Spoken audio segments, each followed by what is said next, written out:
While the South Korean government has welcomed international efforts to sanction North Korea over its recent nuclear test, the government has also reaffirmed its commitment to a nuclear-free peninsula amid recent calls for South Korea to redeploy U.S. tactical nukes, which were withdrawn in 1991. Ji Myung-kil has more.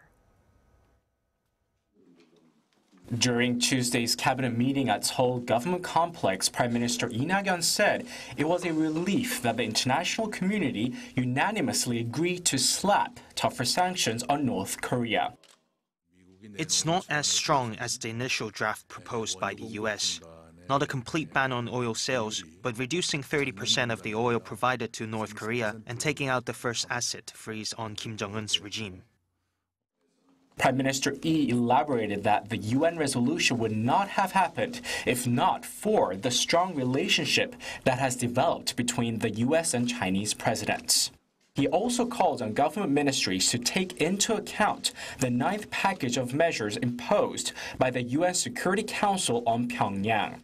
Concerning the recent calls for Seoul to consider nuclear armament, Prime Minister Lee ruled out any such possibilities.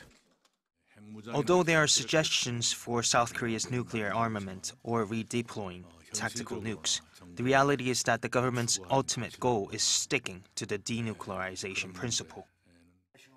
Washington had also shown signs of an apparent policy shift, as the Trump administration proposed the option of Seoul redeploying tactical nukes to cope with growing threats from North Korea.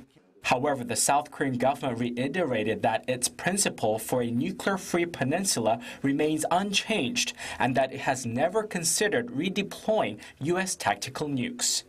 Ji Myung-kil, Arirang News.